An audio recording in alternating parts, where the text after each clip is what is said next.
Breaking बातमी बघूयात। अजित पवार यांनी पुन्हा एकदा धनंजय मुंडे यांची पाठराखण केलेली आहे आणि जोपर्यंत धनंजय मुंडे यांच्यावरचे आरोप सिद्ध होणार नाही तोपर्यंत कोणतीही कारवाई होणार नाही अशी माहिती सूत्रांनी दिली आहे। देवगिरीवरच्या बैठकीमध्ये अजित पवार यांनी ही आपली ठाम भूमिका स्पष्ट केली। काल आमदार सुरेश धस यांनी सुद्धा अजित पवार यांना भेटीसाठी वेळ मागितली होती, मात्र अजितदादांनी ती भेट दिलेली नव्हती, ती भेट टाळलेली होती।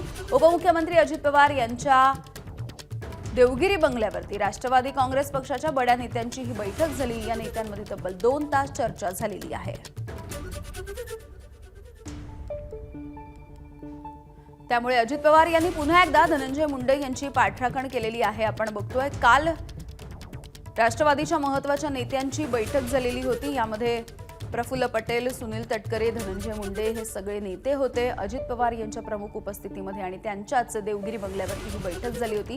आणि या बैठकीमध्ये पुन्हा एकदा अजित पवार यांनी ही पाठराखण केलेली दिसते। धनंजय मुंडे यांच्या राजीनाम्याची सातत्याने मागणी विरोधकांकडून होताना दिसते। सामाजिक कार्यकर्ते, सोशल मीडिया अशा सगळ्या स्तरांमधून ही मागणी होतीये।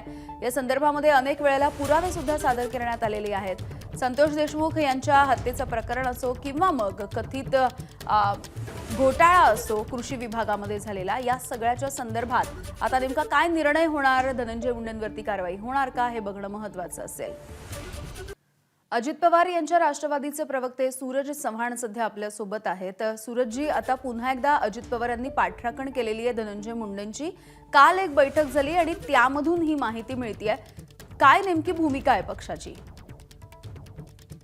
भूमिका ही पहिल्या दिवसापासून स्वर्गीय संतोष देशमुखचे मारेकरी जे कोणी असतील, या प्रकरणात जे कोणी दोषी असतील त्यांच्यावरती कठोरातली कठोर कारवाई व्हावी, त्यांना कठोरातली कठोर शिक्षा व्हावी, ही भूमिका पहिल्या दिवसापासून राहिलेली आहे। आणि प्रशासन त्यांच्या पद्धतीने काम करते। या प्रकरणात जे कोणी दोषी असतील त्यांना पकडून त्यांच्यावरती कारवाई करण्याचं काम प्रशासन चालू आहे।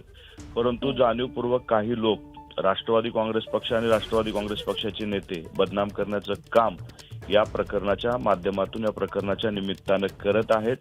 या प्रकरणाच्या अंती आज 3 यंत्रणाच्या माध्यमातून चौकशी चालू आहे। या तिन्ही यंत्रणेकडनं जर आमच्या पक्षाचा एकही कार्यकर्ता, पदाधिकारी, नेता या प्रकरणात जर दोषी आढळला तर त्यांच्यावरती अजितदादा कारवाई करणार। आणि हे सगळ्याला माहिती आहे दादांचा स्वभाव महाराष्ट्रामध्ये कसा आहे ते।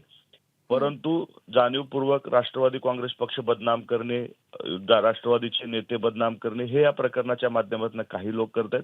राष्ट्रवादी काँग्रेस पक्षाने कधीही यंत्रणेच्या चौकशीमध्ये ढवळाढवळ केलेली नाही, उलट यंत्रणेला सहकार्य केलेलं आहे। जिथं जिथं आम्हाला त्यांना मदत करता येईल तिथं केलेलं आहे। परंतु जे काही लोकांना राजकारण करून आपल्या राजकीय पोळ्या भाजत आहेत त्यांच्यासाठी एवढं सांगणं आहे की या प्रकरणाचं राजकारण करू नये।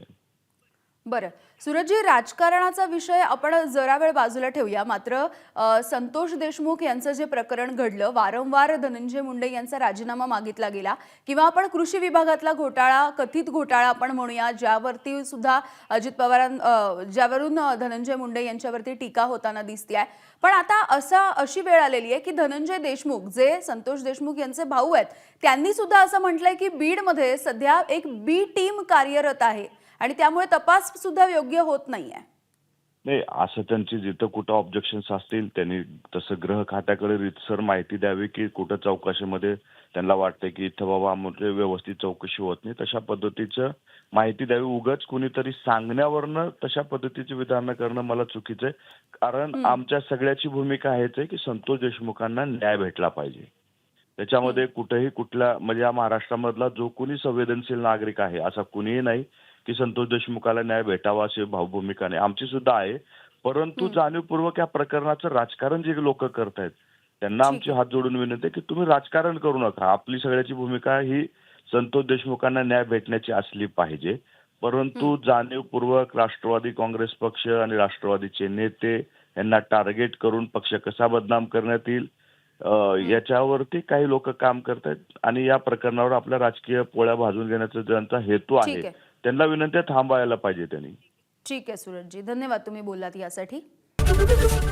एबीपी माझा, उघडा डोळे बघा नीट।